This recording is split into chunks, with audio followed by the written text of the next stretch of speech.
Welcome to the Five Flags Speedway for the Rivalry Racing League's Snowball Derby. Here for the 150-mile event. Very similar to, actually almost the exact same thing as the real-life counterpart here as the Rivalry Racing League has put on tonight. And we are going to have a good show. We're going to go through the running order as they will start this race here tonight. Jonathan Smith, he will get the pole with a 16.386. Joseph McWarther, he will start in the second position. AJ Brissett will start third. Travis McDaniel fourth, and David Weishart will start in the top 5 position. Ricky Fagion will start sixth. Seventh goes to the 00 of Nicholas Wing. Garrett Grant starts in 8th. 9th goes to Andrew Cardinal. And in the 10th position goes to the number 5 of Seed and Faden. Kyle Ramsey starts his number 91 machine in the 11th position, while Patrick Howard starts 12th. Rudy Wright, 13th. Justin Ward will start in the 14th position, with Scott Austin starting 15th. Then Wesley Johnson will start 16th. Jed Martin, 17th. And Mike A. Taylor, he will start tonight from shotgun on the field, just to give you a little bit of a taste of what we're going to see tonight. Of course, it's going to be just like the Snowball Derby in real life, where Kyle Busch just won the most recent event there not too long ago. So it's a half-mile oval here on this asphalt track, and these are very this is a very fast track here, Kelly, as we're going to see. That's just showing all the details about this track. 15 degrees there here tonight. Yeah, it's also kind of an interesting track because it's mostly turns. The straightaways are very short here at this track, and the corners are very long, so you're able to keep up quite a bit of speed through those corners. So really the name of the game here tonight is momentum conservation and trying to set up those passes, because with those short straightaways you don't really have the time to set up a good pass and make a good launch off the corner to try to cross someone up. You really have to work for those passes here at this track. Majeski has the real life record here with a 16.120. Jonathan Smith would only be 2/10 off that time, so that shows you how fast and how realistic this track is and how realistic these cars are. These are the super late models that are very similar to what you'll see in real life. So we want to thank you for being a part of tonight's simulcast, as we'll also be having a couple of races being broadcasted tonight. But right now, it is the 150-mile race with 300 laps here at the Five Flags Speedway for the Snowball Derby. iRacing official pace car will duck down here in just a moment. There it goes. Jonathan Smith, he will get these guys going and underway, and there he goes. Green flag is in the air. It looks like he's going to get a fantastic jump over the rest of the field. Here we go, Snowball Derby. Some struggles there for the 7 of Joseph McWarther. He does not get a good start at all. Really caught off guard, and that allows the 51 of AJ Brissett to sneak right away through the inside to that second position. Just behind them, though, the 2 and the 4 of Travis McDaniel and David Weishart are currently doing battle. Neither of them giving up on that position, but it looks like the 2 is starting to lose out there. And if he's not careful, that 00 of Nicholas Wing is going to sneak under him. But he does find a gap for him to slot back down into a single file line. Jonathan Smith has not raced with these guys before, but yet he's paving the way in front of the number 51 of AJ Brissett, and he also has not raced in this series with these drivers yet. So 2 newcomers are definitely putting the show. But look at the number 4 of David Weishart. He's putting himself in a good position to get that 3rd place. He's one of the champions in these guys' series, which is normally a truck series, and he's going to the very bottom of the track, not pushing too hard, but definitely trying to get that car really going through the corner, and he's going to be side by side with the 7, and he's going to pull pretty far ahead here on lap number 4. Already battles all underway. Oh, big wreck in turn number 4. We got a car around. He was hit hard. I think that was the number 5, and it looks like a Home Depot Tony Stewart inspired car. Hit him pretty good coming into turn 4. It was the 22 as he came into the corners, really slowed up, and it looks like the 42 there of Garrett Grant just came into that corner way too hot, tagged the 22, spun him around, and that 5 car trying to find a way to get through, but Chris just ends up finding the rear end of that 22 car, hits him pretty hard, and probably some decent damage to that the front of that 5 car, but the 22 should be all right. Some heavy rear end damage, but he may be able to just go down pit road, get that straightened out, but since he hit the rear end and not the front end, his engine should be fine, so I'd expect to see him keep running, but I'd keep an eye on that number 5 car, because he hit that front end pretty hard, and there could be some possible damage under the hood of that thing. Yeah, he hit it with the left side of that front end too, so not straight on. And that could that's typically worse. If you hit it, you know, pretty square in the nose, it's not typically as bad, but he does have the ability to take some tape off. This is an open setup series. They are able to adjust, fix, and try and problem solve to have some issues being taken care of. However, right now, he's going to stay out on the track. At this moment is a long race, but right now I think the number 5 feels as though the damage is not that bad, as he's right in the middle of the field of 17 cars that are out there tonight. Here and going to the top 5, Jonathan Smith continues to hold that lead, and AJ Brissett was right with him on the very start of that race. And David Weishart, he is their Season 1 champion in their Truck Series. Yeah, he's a fixed truck series champion, so he's already in 3rd place. And you've got Mithworther, and then you've got Travis McDaniel in the top 5. Yeah, we'll have to keep an eye on that 5 car of Chris Siedenfaden, because he hit that front end pretty hard, and as he said, it wasn't straight on. And I was looking at the car, and it looks like maybe the camber on that left front tire might be a little off. So that thing's probably going to be pretty tight through the corners. And because they're on fresh tires, he may not notice it at first, but if they go in for a long run, he's really going to burn off those tires, especially that right front tire, as he's trying to work that thing hard if he really has knocked the camber out of that thing. So maybe taking a pit stop might have been the better idea there to try to bang out the damage. But with a track this short, you go in for service, you're almost guaranteed to be going a lap down. Looks like some of the drivers are already starting to go too wide, as the pace cars lights are now officially off, so they can now all go too wide. It looks like these guys are really excited to go too wide. Looks like AJ Brissett was already the outside. I think we talked about this last week with the Upstate Racing League, how some of these guys are going to the top to let their tires cool down as well. So there's also that of why some of these drivers towards the front are already starting to get their tires a little cooled off. So looks like Jonathan Smith is laying back pretty far from the iRacing official pace car, and the 51 is right there with them. A little bit of jockeying on the start, it looks like, but it looks like it'll be a good start from him, and he's going to get fantastic. To the wall. There's somebody, yeah, there's somebody just stuck in the wall down there. No caution is being displayed, but Travis McDaniel did not get going, and if I'm not mistaken, he's actually the league owner right now, and he had to, I think he had a major issue, but we'll have to get a story on that later. Nonetheless, his top 4 drivers have absolutely spread themselves out here, as they're still going 2 by 2. The number 5 of Siedenfaden still doing battle with some of the guys. I think you were right, he might have a little bit of an issue on that number 5 car. And as we were talking about that, watching the 2 hit the wall, the 4 of David Weishart was able to sneak underneath the 51 of AJ Brissett and get himself in a second. And now he's chasing hard and giving some heavy pressure on the 23 of Jordan Smith for that lead. And I'd expect to see that number 4 car pop out of the line at any time here. He's just trying to look for his opening and seeing if he can maybe get a better run off the corner compared to that 23 car. But there's definitely a battle shaping up for the lead, and it looks like there's also a battle shaping up for third, as that 7 car of Joseph McWhorter is trying to put some pressure on that 51. Yeah, and I think he's got himself a long run car, but look at the number 4. He's got on and got a lot of positions already throughout the night. He's got 3 positions. He's come up to 2nd place. He's going to look for that most important 4th position, which would get him in the 1st place and be leading over everyone else. Jonathan Smith has basically paved the way to kind of set the tone of how this race is going to be, but yet at the same time, right now he has been uncontested for that position. But it looks like that will start to change. Number 4 is right on his heels coming out of turn number 2. Yeah, he's getting close. He just needs to find any gap that he can right here. And he may be pushing that car a little too hard. He went wide in a couple of corners there. And if he keeps that up, that'll allow that 51 to get up to him. So he's got to keep putting on the fast laps, but he has to make sure he stays consistent. Any little mistake, and that'll undo all the work that he has done so far, and maybe even lose him in position. So he's got to pick the right moment to make a move. If he jumps out and tries to make a pass while there really isn't something there, he could ease. Oh, here he goes on the outside, taking a look there, but nothing doing there. So that may open up a gap for the 51, but the 51 also runs wide. So trouble for both those cars, and a little bit of luck for the 4, and he'll allow him to stay in 2nd place. Yeah, it looked like he went to the outside, and then the car just got really tight.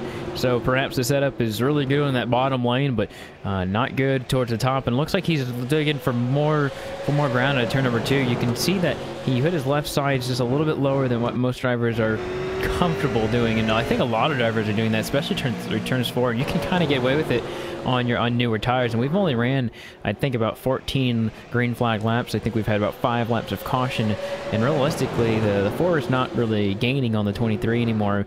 I think he's got him, but to pass him, like we've always talked about, and we'll always talk about, is a completely different thing. Right now, he's on the heel of him, but that 51's also there. AJ Brissett's pretty close to him as well. Yeah, try to get his nose up to the inside in turns 2 there, just couldn't quite get it, and just keep watching him to make some more pressure. It looks like the 7 of Joseph McWhorter's laying up a little bit. He lost quite a bit of ground in the last couple laps, and I think he's just trying to stay out of the ways these guys trying to go for a move. And the 4 again dipping his tires below that white line, and a little bit of a wiggle for him that time when he did so. So you may think twice now going underneath the white line from now on, as he realizes that may be a little too slippery down there. Like Travis McDaniel is going to get back out there and run some laps after he had some odd issue earlier on, so he's going to get behind the top 4 drivers and be a little bit of a meat in the sandwich between these two packs. But that top 4 is pretty tough right now.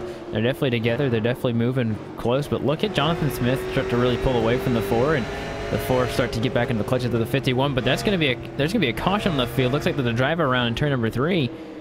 That appears to be, well, I believe it's Patrick the 89. Howard. Yeah, Patrick Howard was turned around in turn number 3, and we'll have to take a look at exactly what happened. And it looks like he gets loose off of 2, and as he just loses it down that back straightaway, finally hits the grass and slides back up the track. Doesn't seem to be any damage. I think he was able to keep it off of both walls and just decided to take a tow instead of trying to back himself out of the wall. But it looks like there should be no damage on that car. I think he just kind of lost control of it. So that'll bring us to our second caution here. We're on lap 25 right now, and Jonathan Smith has led every single lap so far. I want to give a shout out to one of these sponsors here of Dirty Air Studios, your only source for high quality professional sim racing videos. You can catch them with Dirty Air Studios here with the Rivalry Racing League here tonight. And they have put on, so far, a very good show for these first few positions. Jonathan Smith has had to really stay up on the wheel throughout this first 2 small stints of racing. David Weishart has absolutely come through the field, or got a few positions, not really come through the field. If you're going to talk about coming through the field, you talk about Scott Austin. He's come from 15th to 6th right now, up 11 or up 9 positions. But right now, it looks like we're going to get a couple wave rounds for Travis McDaniel. Perhaps in having an issue earlier. I think he had some connection issues, so looks like at least they get a couple laps back. But that Dodge of Jonathan Smith has done a really good job of holding that lead. And it looks like the 5 and the 91 decided to come down pit road and fix up a little bit of damage. I don't know if that caused them to lose a lap. We'll have to see as the field makes it around the pace car makes it around the start-finish line this time around. I think they might have been able to keep themselves on the lead lap. No, they actually have dropped off the lead lap, so we lost a number of drivers off the lead lap who decided to take some pit road service there. There's like nearly half the field now is off of the lead lap. I think that will probably come full circle later on in the race, knowing that these guys more than likely knew that, hey, I need this damage fixed. I need to get this situated, and I think they'll be able to get that. But also knowing that the number 2 car of Travis McDaniel is getting a lot of laps back. I don't know if there's a rule in state for them that says if you have a connection issue, if you're going to get those laps back or not. But that is promising for those drivers if they get a lap back or something like that. Don't really know, but we'll definitely keep our eye on it. But nonetheless, the iRacing pace car's lights are off. Jonathan Smith will start these guys on yet another restart. These cautions haven't been really any big wrecks so far, but they have caused 2 short cautions here tonight, and we will start this race on lap 29. iRacing official pace car is going to be off the track in just a moment. Jonathan Smith once again will get these guys started. He's going to go very quickly right out of the gate, and he's going to give himself a 2-car lead. Look how close that 51 was following him as he went to the green flag there. He wanted to get a good jump to get around that 4, and he will. He's going to clear the 4 of David Weishart easily, and almost looked like Joseph McWhorter was going to get underneath of him as well, but David Weishart quickly dove down to that inside line to block off the path of that 7, and now it looks like the AJ Brissett is going to set his sights on Jonathan Smith. He's going to try to high line, try to see if he can get some more momentum around the top side like that, but can't quite catch up. But just behind them, that 7, he's got his nose up to the inside of the 4, and he's going to try to make a move for 3rd place. Yeah, we've seen Joseph McWhorter do.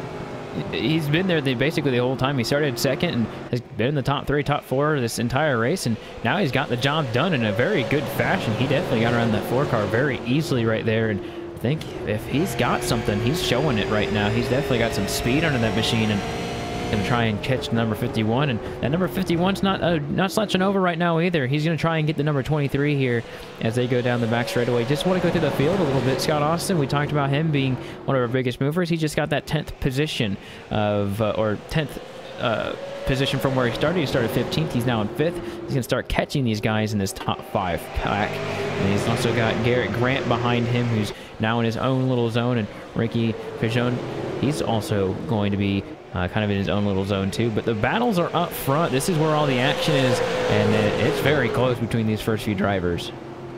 Yeah, it looked like in the last lap there, that 4 of David Weishart was going to just go a little too hot in turn 3, nearly caught the rear end of that 7, who takes a lot slower line through the entry, so nearly caught him out. He had to slam on the brakes to somehow keep himself in line, in position. But another car that's starting to come into frame here is that 8 of Scott Austin, as you mentioned, working his way up through the field. Elected to not take a qualifying time, decided he wanted to start at the back and have some fun with this tonight, and he's making his way through the field now. He's on that bumper of that 4 car, and I'd expect to see him make a move here shortly.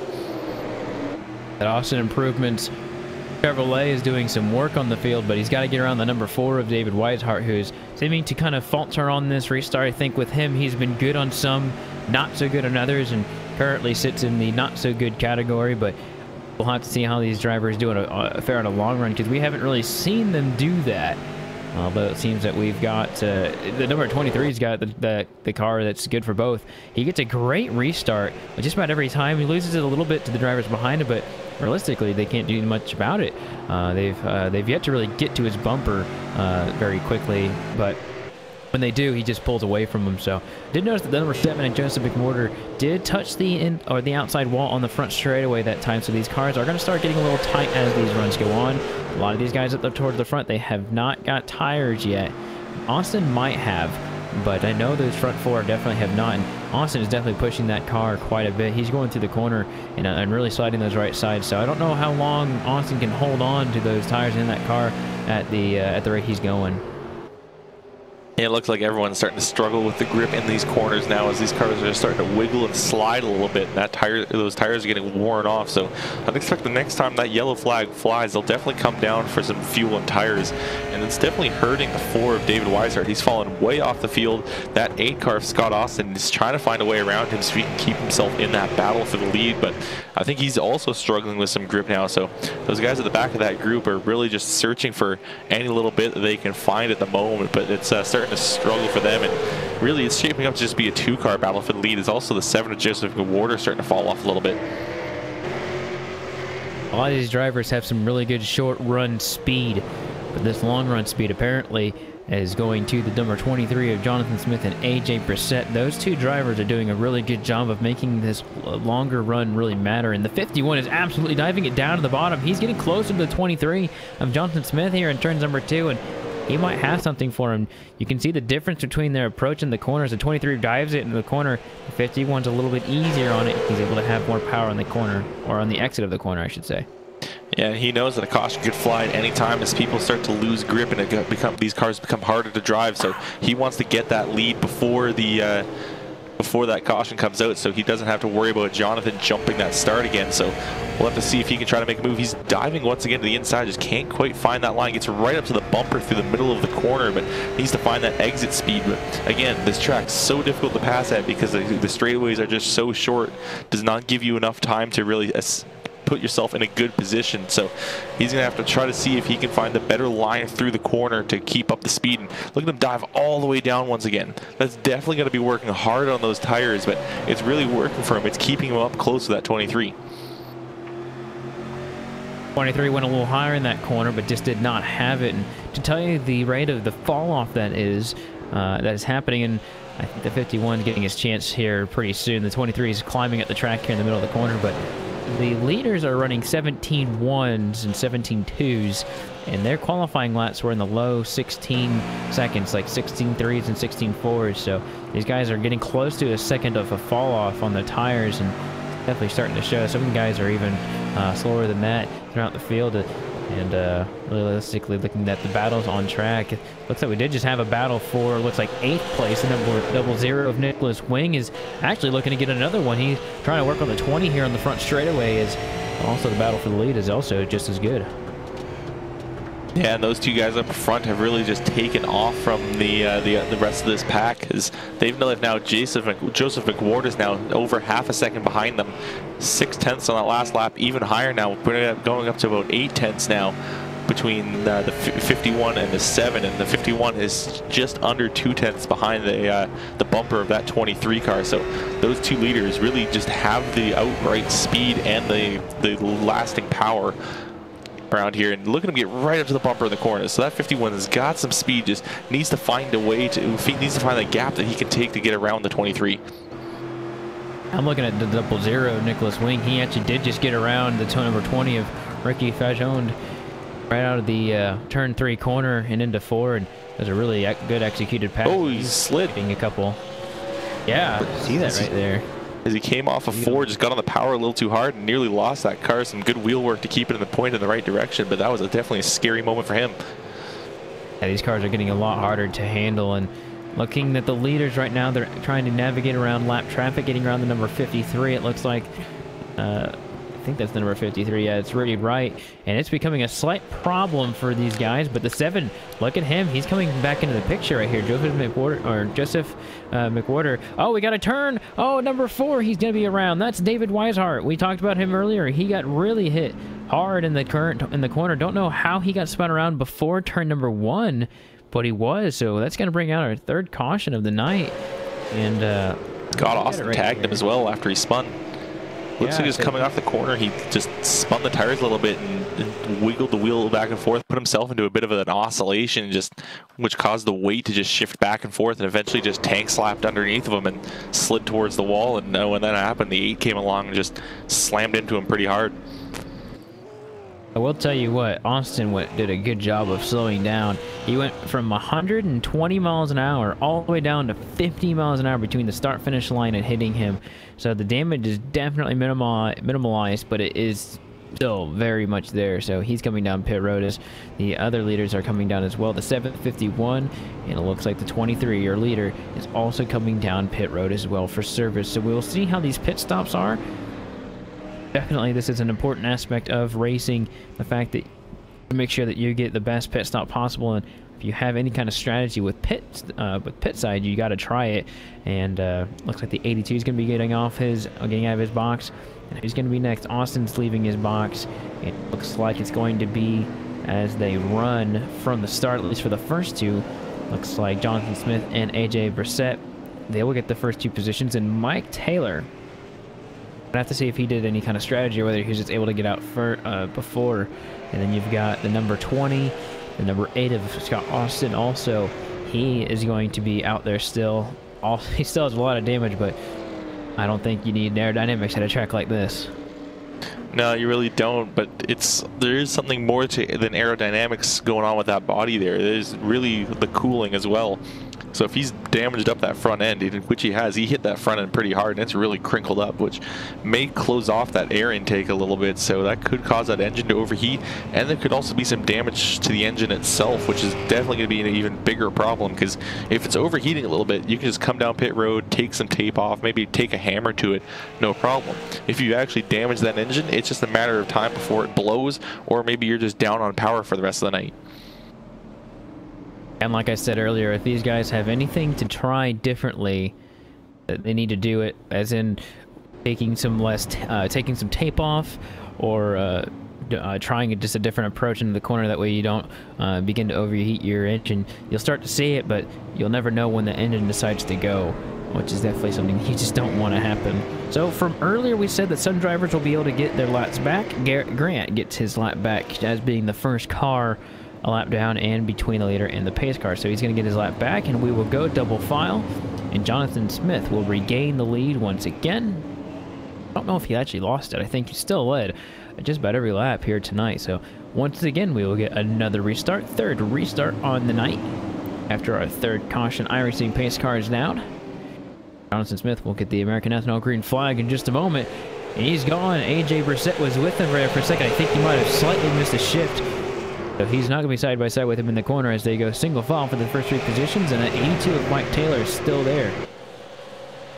Yeah, that was a fantastic read on the start from AJ Brissett. Pretty much hit the throttle in the exact same time Jonathan Smith did, but he either missed the shift, as you mentioned, or maybe even just laid up a little bit because he just wanted to get into single file instead of risking that move on the outside. But really, a good start from Mike Taylor, who's really caught up to those guys up front and may have an opportunity to make a move. He did not set a qualifying time, started 18th, has moved himself up to third with some good strategy and some good driving from him. So watch to see what he can do now that he's in the mix for this lead. And I'm seeing a lot of drivers just touch the wall out of the corner of 4. You know, I've been talking about it, but I'm here sitting in the booth, and the fact of the matter is I hear it just about every lap. Somebody's just either touching the wall, hitting the wall pretty good. Definitely not good for them, as it will start wearing down on them on the long run. But the 8 of Scott Austin's being pressured right now. It looks like the number 7 of Joseph McWarther, Warder, sorry. He is still there, making some big pressure on him.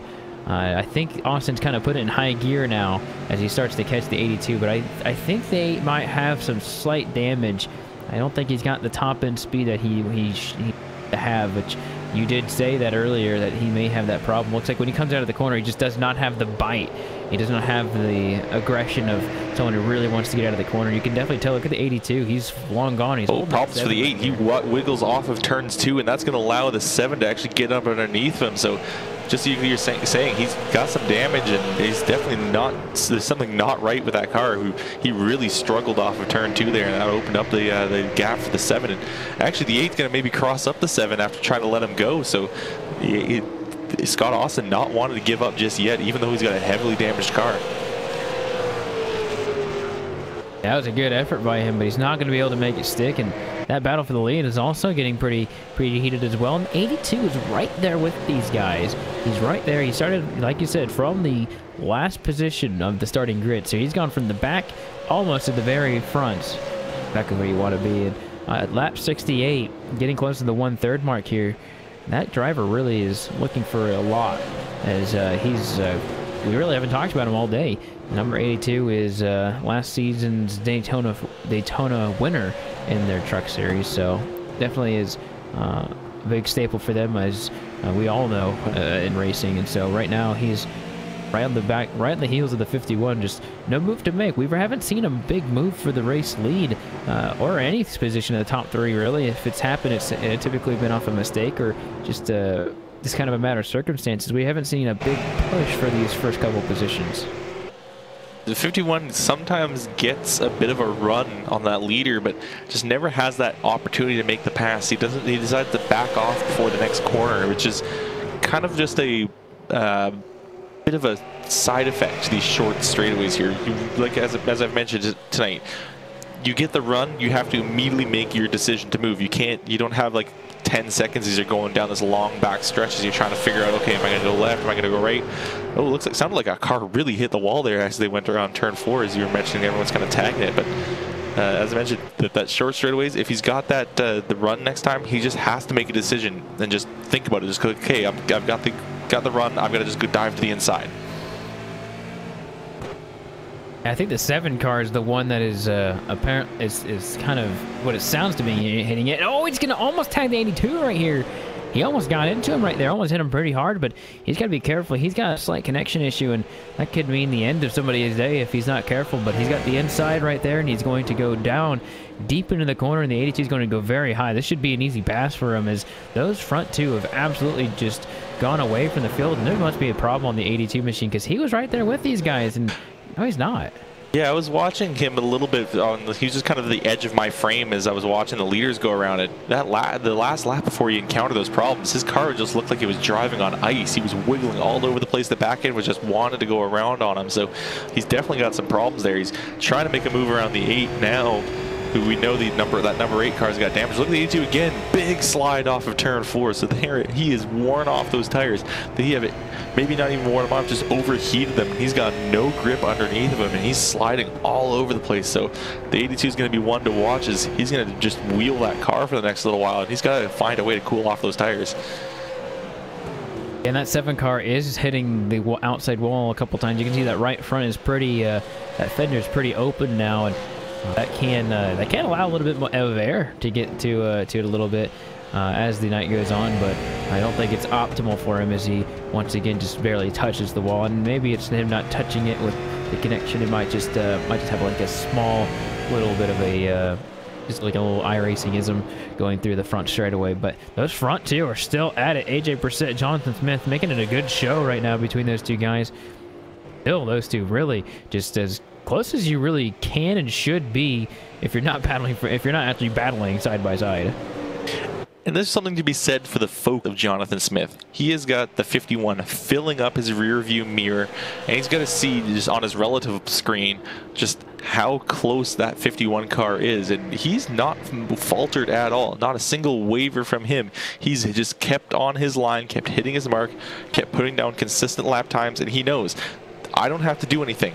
The 51 has to get around me. I just have to run my race. If I just run the strong line here, I have an opportunity to win this race if I can just stay over front the entire time. Oh, big slide from the 51. He gets a little loose off of turn 2, and that's going to give a bit more breathing room for the 23 of Jonathan Smith.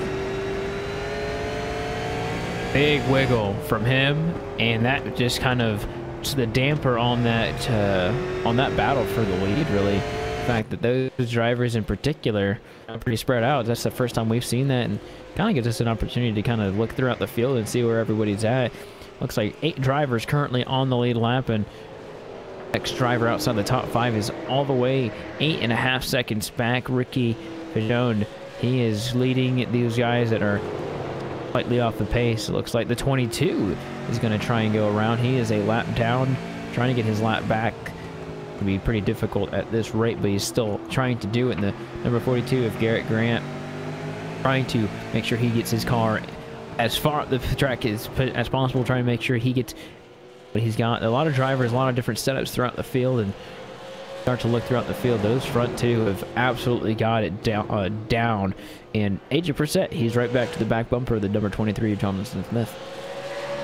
Yeah, AJ might be running faster laps, but there's just no way that he can get around that 23 car. There's really only one strong line at the moment, and you have to watch. Oh, he's going to try to make a move to the inside, dives way down the track, trying to see if he can get his nose to the inside. He will get his nose to the inside. This is the first move he's actually tried to make throughout the night. He's now going to be completely even up with the 23 going into turn 3, and he's going to make that move work. So the 51 of AJ Brissett finally makes a move for the lead and finally gets around Jonathan Smith. Jonathan Smith tries to cross him up and go on the counterattack, but as mentioned, those straightaways are just too short. So Jonathan Smith still trying to go for that lead. He's just looking to the inside on turns 1 and 2, but could not go there. So AJ Brissett takes over the race lead, and still Jonathan looking to see if he can go back for the lead.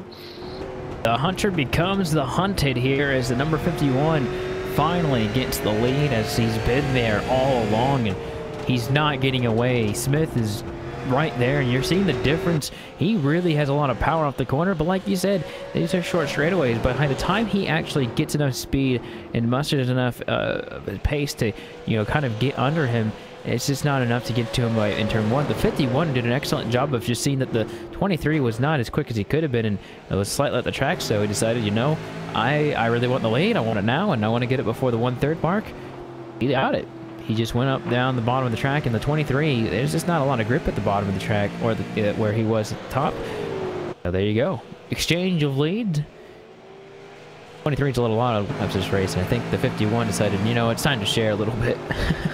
Yeah, it looks like AJ was just kind of watching him. He never really attempted to make a pass throughout the night. He's maybe poked and prodded a few times. He had a few runs that he backed out of, but he just quietly watched and saw and really studied what Jonathan was doing through the corners, and noticed he was staying a little bit high through turns 1, so just turns 1 and 2 really. He just kind of dove into turn 1, got his nose underneath, and forced Jonathan out of his groove, which really hasn't happened at all tonight. So great moves, just some smart racing from him, knowing from AJ Brissett, knowing that he had so much time to work with here. As we're really only on lap 93 of 300.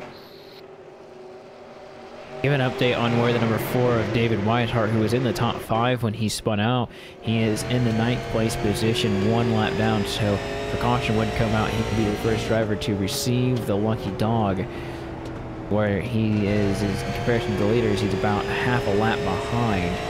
So he's kind of in danger of going 2 laps down. If these guys, his leaders, are at the pace they are, they just went around the number 53 of Rudy Wright, as he is now 3 laps, maybe 4 laps down. He's barely holding on to that car out of turn number 4, and he's actually sliding through turn number 1. He is able to hold on to that car, but looks like the 7 is starting to fall off those leaders pretty heavily, as well as we go almost to lap 100. We're on lap number 96 this time by. 4 laps to go until we get to lap 100. And I think is the biggest gap seen between the leader and second place here tonight is really AJ Brissett. We knew had that speed. Whenever he made a mistake, he maybe lost control of the car slightly, he immediately caught up to the 23. He actually goes way wide through the corner, really high through turns 3 and 4, and there's a big mistake from him, and that's going to allow that 23 to get right up to him, and he goes wide once again. He's almost up into the wall in turns 1 and 2, so big problems for AJ Brissett. That looks like that car is extremely tight, and he will lose the race lead.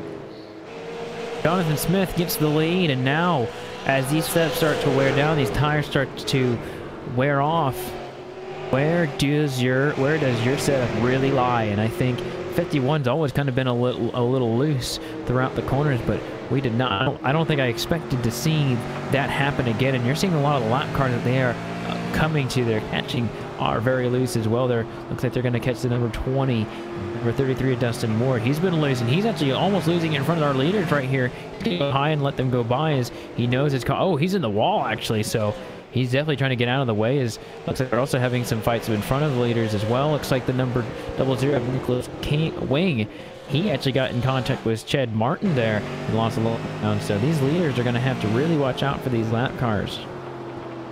Yeah, they're just going to hope those lap cars get out of the way and realize that the leaders are coming, and there's quite a bit of a speed difference in the leaders and these back markers here, and could be some problems later on in this race, and as people start to lose focus a little bit, get worn out, as we're only a third of the way through this race, and we're all the way up to half an hour done in this race. So these guys are definitely going to start getting a little bit tired as these laps wear on and maybe lose a bit of focus. It looks like this 00 gets a little bit loose to turns 1 and 2, but keeps himself up the track and out of the way of the leaders as they're still trying to battle for position.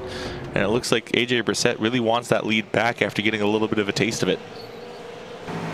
I can definitely see the room that these guys are giving. Oh, and as soon as I was saying that, he did not get a lot of room, and he just stuffed it in the outside wall, that being the 00 of Nicholas Wing. So goes a lap down and has insult to injury right there, and he's going to be battled for position by those guys actually, so definitely we'll keep our eyes on that. But as we cross the lap 100 mark, we do want to give a shout out to TN Designs. TN Designs is the place to go for affordable iRacing paints and graphics. From paints to hero cards to team logos, we can do it all at a great low price. It's TN Designs. Going back to our battle. Yeah, going back to our battle for the race lead there. It's the 23 still being chased down by AJ Brissett, and AJ had a scary moment there a few minutes ago with the 00 of Nicholas Wing, who just got loose going down that front straightaway, but it looks like Nicholas was just so focused on keeping it off of the leaders here and decided to just stuff that car into the wall. So, we've actually got a caution on track. Yeah, trying to find exactly what the issue is. Looks like I heard an issue maybe in turn number 1, but I see the number 5 in the pits. Don't know exactly. He actually just come down regularly, so I don't exactly know what the caution is for. We'll have to get an update and see what happened. I thought I heard some contact on the front straightaway, but we'll have to see. But I think at this point we've got to see who's going to come down pit road.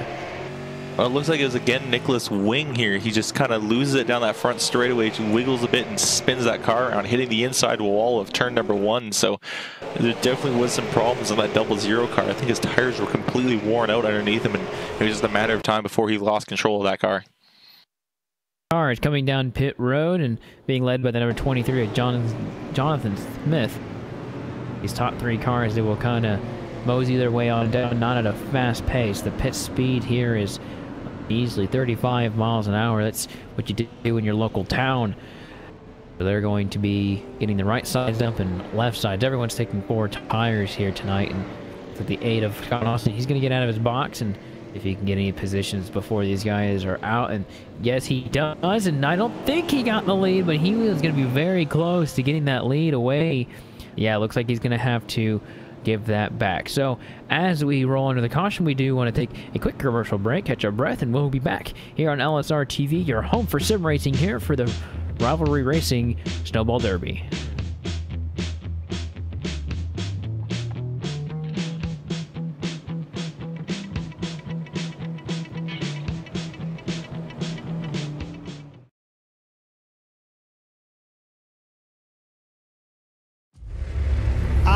Racing, you wanted the best, you got them 4 abreast, often imitated, never duplicated, the greatest show on dirt, the World of Outlaws.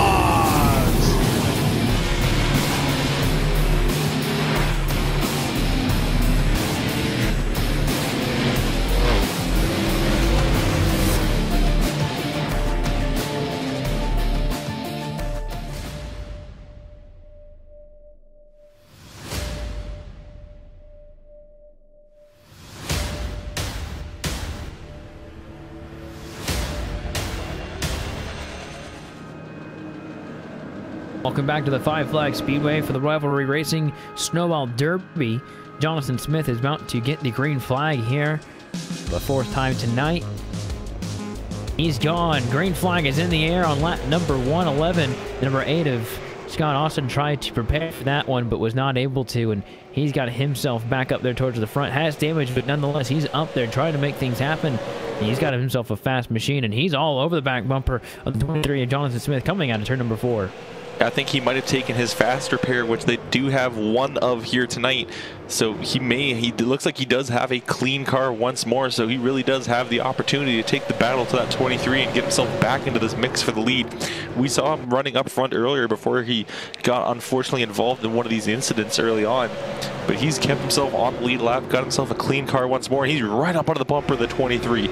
So look for him to try to make a move. He's now split up the 23, the 51, and we saw those two battling for the lead throughout the night. So we'll have to see what Scott Austin can do now. Jonathan Smith, Scott Austin, Brissett, McMorther, Grant. That's your top 5 right now as they start to spread themselves out. Like the number 4 of David Weishart battling side by side with the number 82. We've seen them do this a couple of times, and Mike Taylor, he's lost a couple positions on the restart, but he's definitely pushing it in turn number 3. A little tight off the corner of number 4.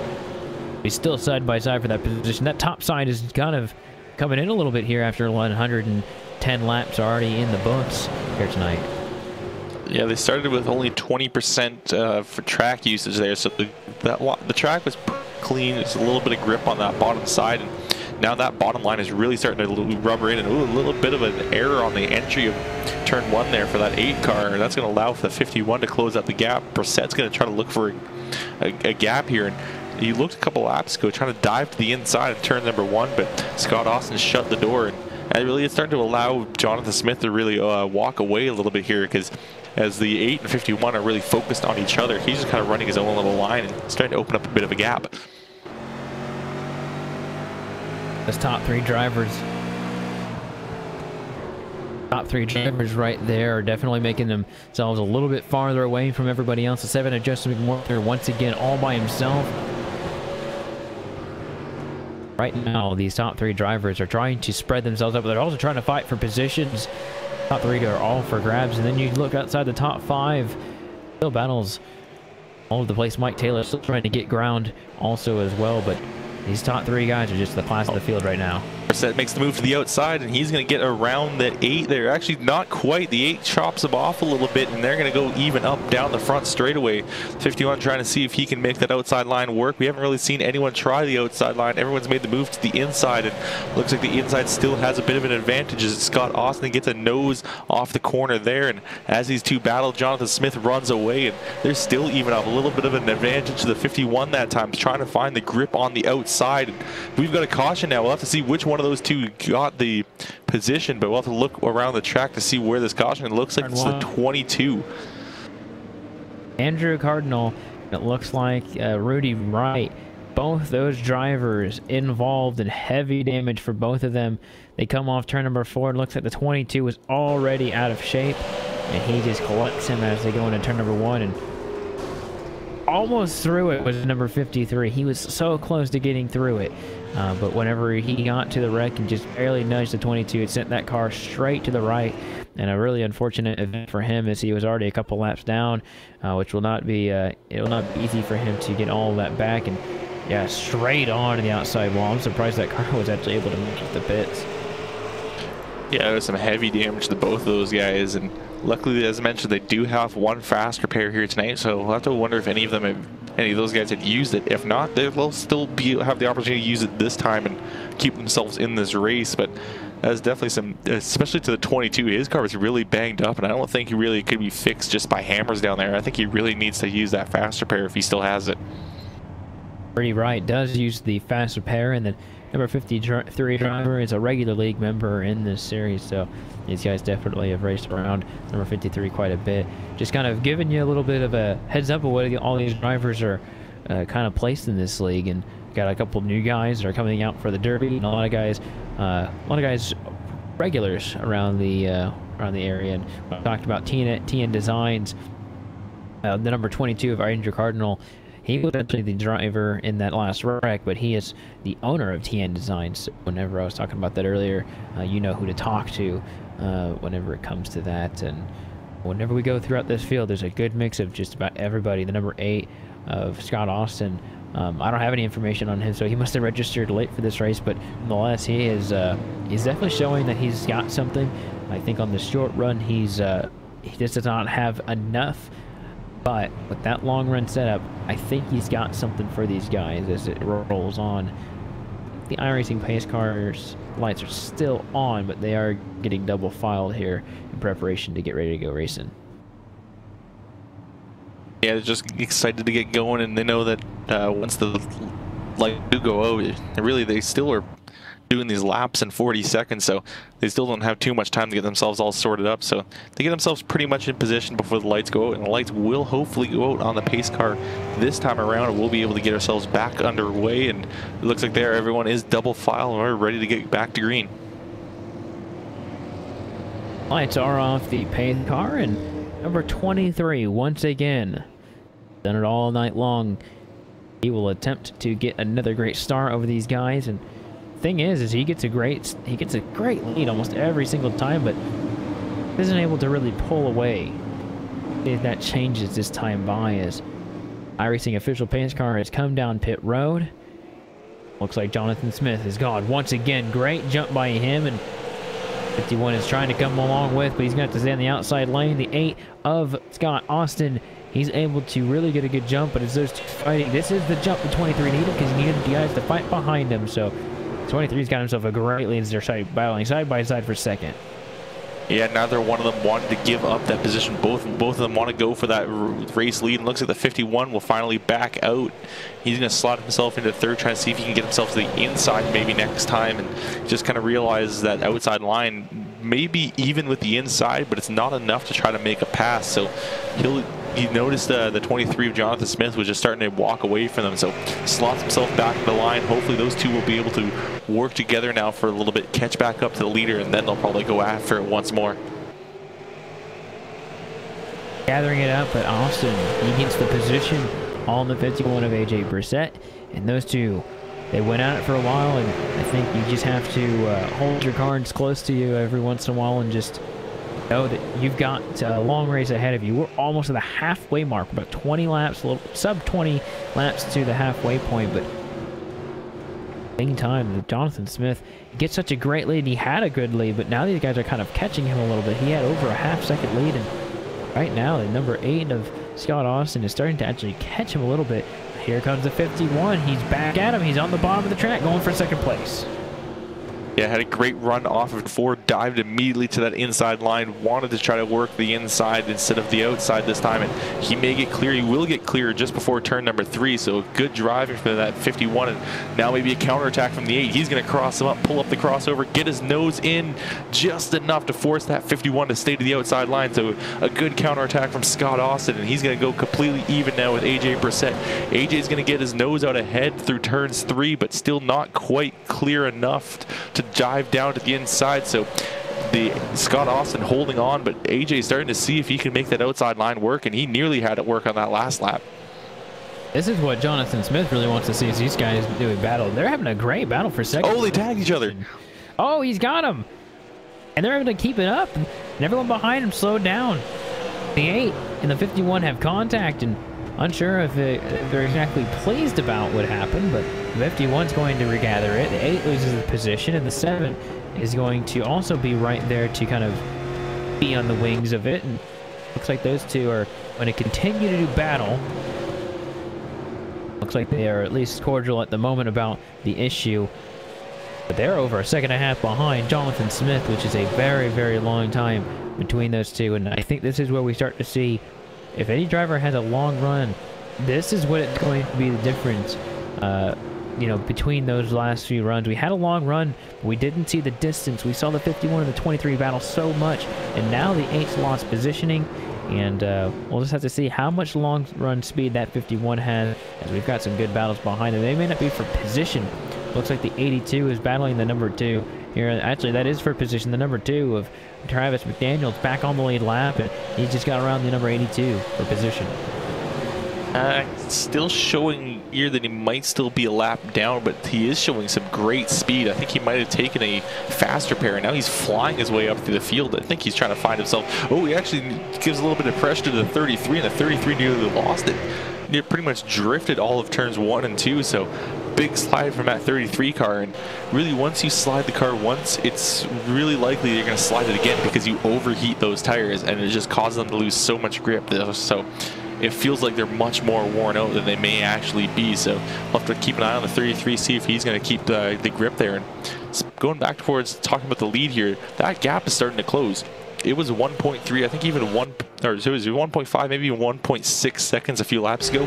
It is now down to just 1 second as AJ Brissett is really flying around this track. He's opened up a 7/10 of a second gap to Scott Austin, and he's closing the gap towards Jonathan Smith. So watch for the next few laps as he cuts it down to 8/10. AJ Brissett is flying out there. He's running very, very quick.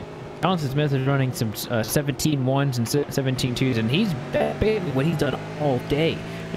Even when setup starts to get really, really slow, he's been running very consistent laps, and AJ Brissett is just running a 10th or more consistently each and every lap. He just ran a 17.095, which is a really quick lap after this many laps. Right now, Jonathan Smith just ran a 17.2. So I'll tell you the difference right there is he gets another 10th. Also look for the battle for third. Oh, look at the number 7 just cut off the nose of Austin right there on number 2. And number 7's got a really car, but the 8 is still there. So out of the corner of my eye, I saw this battling it. Good battle between those two. Yeah, that was almost a slide job that number 7 pulled off. Some good driving from Joseph McWhorter, sorry. He's been up near the front a few times here tonight. Just finally had the opportunity to get around Scott Austin, and it looks like Austin just doesn't quite have that long run speed. He had some great speed early on in the run, but I think that battle that he had with AJ Brissett kind of maybe wore off his tires a little bit. Speaking of AJ Brissett, that gap is no longer closing anymore, so I think Jonathan Smith may have just noticed that AJ was getting a little closer and decided to turn up the speed just a little bit as he's actually starting to pull away from him very slightly. Yeah, he's doing that, and 51 as well, trying some different lines. I think that's what we're seeing throughout the night, is that the track, as we always know, that it's a dynamic weather state of track, and the track will always start to get warmer. It'll start to get more aware as it goes on, and the track will continue, the conditions will continue to change, and as you are able to adapt, change the setup, change tire pressures, all that kind of stuff, that's really going to be the difference. Is Brissett did take a little bit of a chunk off the lead this time, just a very small portion, not a very large portion, but just a small one. He's able to get just a little bit. And as the number 23 rounds turns number 3 and 4, we'll be at the halfway mark this time by, and Jonathan Smith has led quite a lot of laps this time, or this race. Yeah, he's led a majority of this race. He missed a couple of, maybe one lap, as the first time they did pit stops, is just a little shuffling through the order there, and then AJ Brissett got around him for, I think, maybe only 10 laps. So Jonathan Smith has probably led around 140, 100, maybe 135 laps here tonight. So some great driving from him, and we'll have to see if he can keep it up throughout the night. And as we cross the halfway of tonight's race, we want to look at your iRacing Midway Race Break, brought to you by iRacing, the leading online racing simulation. Developed from the beginning as a centralized racing and competition service, iRacing organizes, hosts, and officiates races on virtual tracks all around the world. In the fast-paced world of esports, iRacing is a one-stop shop for online racing with officially sanctioned racing from NASCAR, IndyCar, IMSA, World of Outlaws, and very new Red Bull GRC series as well. So we'll look at your full field rundown as they are currently on lap 154, coming to 55. Jonathan Smith has currently dominated the race so far, and AJ Brissett has been on his heels, but currently is faltering 0.8 seconds behind. Joseph McWhorter, he is in the 3rd position. You've got Scott Austin in 4th. Mike Taylor, he's in the 5th position. And you've got Garrett Grant 6th. David Weishart, he is in the 7th position, and your first car 1 lap down is Travis McDaniel. 9th place is Nicholas Wing, and then the 10th position is Dustin Ward. Andrew Cardinal sits in 11th. 12th currently sits Chad Martin. Rudy Wright sits 13th. Patrick Howard is 14th. Ricky Fajon sits 15th. 16th, Chris Seidenfaden. And rounding out our 17-car field is the 91 of Kyle Ramsey. That's been a look at your iRacing Midway Race Break. For more information on the wide variety of sim racing possibilities online, visit iRacing.com to sign up today. For a limited time, you can now visit iRacing.com/World of Outlaws and take advantage of some of the exclusive promos. Get yourself on iRacing with a 1-year membership for half off, or you can simply try it with a 3-month membership for less than $50. Again, that's iRacing.com/World of Outlaws. And I do believe the Black Friday sale is also still going on. I do believe it still is. So if you're a current member, there's still a couple of deals left as well. Don't want to miss out on GRC, and that World of Outlaws promo code is going to be ending as I think as soon as the year is over as well. So all those deals are ending pretty shortly, so you'll want to get yourself on those as quickly as possible. So we're going to take a moment and step aside as we'll cover all the racing action when we come back here on LSRTV, your home for sim racing at the Snowball Derby.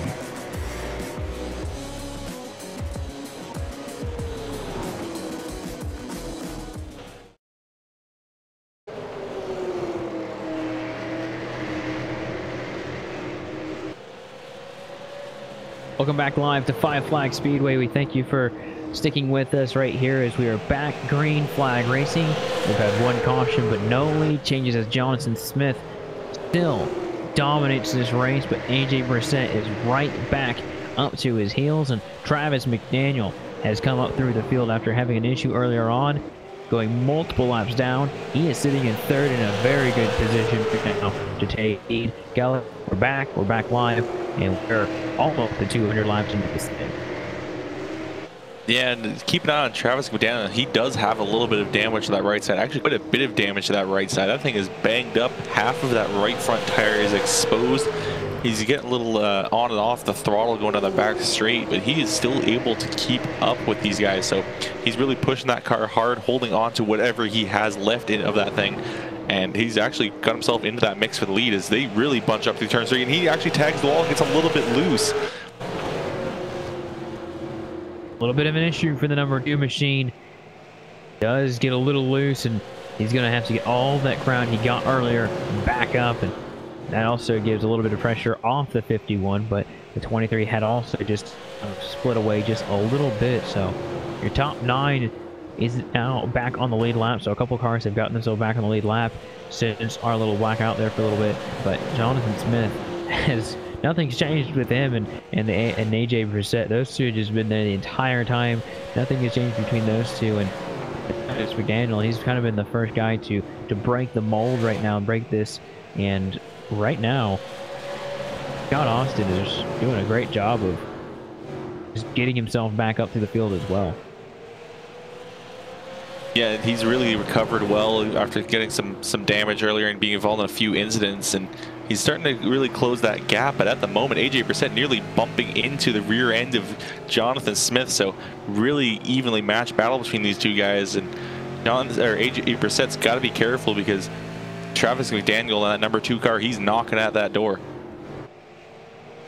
Right, you are. The 51 machine's a sandwich right now between Smith and McDaniel right here, and they're getting very, very close to 200 laps into this race with 100 laps to go, and that'll be the next time by, as they will have a lot more racing to go. This track has definitely been just roughed up and used by all the drivers that have been in the session so far, and the temperature is currently being at 80 degrees with partly cloudy conditions, and the track is at pretty good, 102 degrees still, so very hot track. The track is slippery, and look at the 51. He looked at it for just a second there, had to back off there in number 2.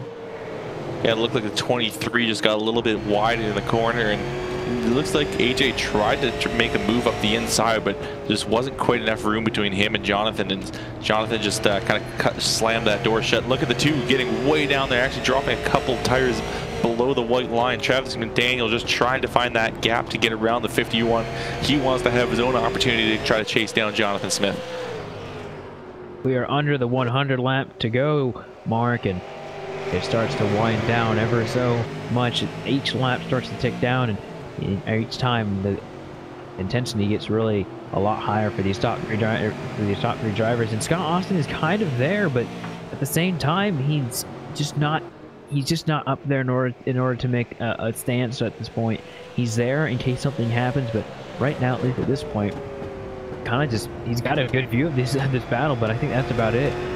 I think right now he's in a position where he might be saving, might be trying some different methods to get through the corners, but he's just losing a little bit of time each time to these first 3 drivers, and McDaniel's really got nowhere to go. And I think he's got one of the fastest set of wheels on this thing right now, as he's still catching the 51, just hasn't found a way to get around him right now. Yeah, he's just trying to find any sort of gap, and they know that outside line doesn't quite work enough, and if the 51 tries to make a move on that outside, it's really just going to open the door for Travis McDaniel to slip underneath of him. So really what AJ needs to do is find a good way to just carry more speed around the corner and just really have make an attempt to go to the inside going down one of these short little straightaways, but really there's no opportunity for him to make this move. Still single file on the first three cars, and the 51 is going to try and powerhouse out of the turn before, but right now just not able to do it. So I do want to give another mention to another one of the sponsors here for the series here at Rivalry Racing, American Dirt Series. They are the home for the best and most competitive dirt racing on iRacing, a special event weekend and payouts up to $3,000. This is dirt racing at its finest, and that is the American Dirt Racing Series, sponsoring the Rivalry Racing League here tonight. These first 3 drivers still just right there. I don't think, you know, Kelly, when I'm starting to kind of put this whole race in perspective, the 51 has been behind Jonathan Smith pretty much about 150 laps of this race. That's a lot of laps to be staring at the back bumper of somebody for so long. I'm just curious when the 51 tries to make that move again, because he did earlier. He was there. He tasted how good the lead was, lost it off of getting a little loose. I think, yeah, I mean, you got to be mad if you don't want it again, but at the same time, he's just there. He's been there the whole time, just 1 car length off, just always having the pressure. I mean, if I'm Jonathan Smith, I've just got to wonder when that guy's going to either fall off or just eventually pass me. Yeah, you can see the AJ Brissett having runs every so often, but every time he gets up to the bumper, he just gets off the throttle. He doesn't try to make that move, and really he does know that there was a lot of time left in this race, but we're starting to get on the downswing now as we're 89 laps to go, so he's going to have to eventually try to make that move. And really it's going to be coming sooner rather than later, hopefully, is we know that it could be a caution that could really shake things up here as he gets another run through the middle of the corner and again checks up. But then again, in the middle of the corner, you can't really change your line without risking maybe throwing your car out of balance and maybe putting it to the wall. So he's really just got to find that opportunity to make that move. This is where I think the 51 is going to start really up in the ante right here. It looks like a couple cars right in front of them, lap cars getting into some contact, but right now I see the 51 driving a little bit closer each and every time. I think he's getting a lot closer than what you'd normally see. Right now, he's getting a little bit pressured by the 2. Look at the 2 of Travis McDaniel. He's going to go to the very bottom of the track, almost clips the apron once again. I think he's really going for it right here. He's very close to the 51. Gets underneath him. This is for second place here, Kelly.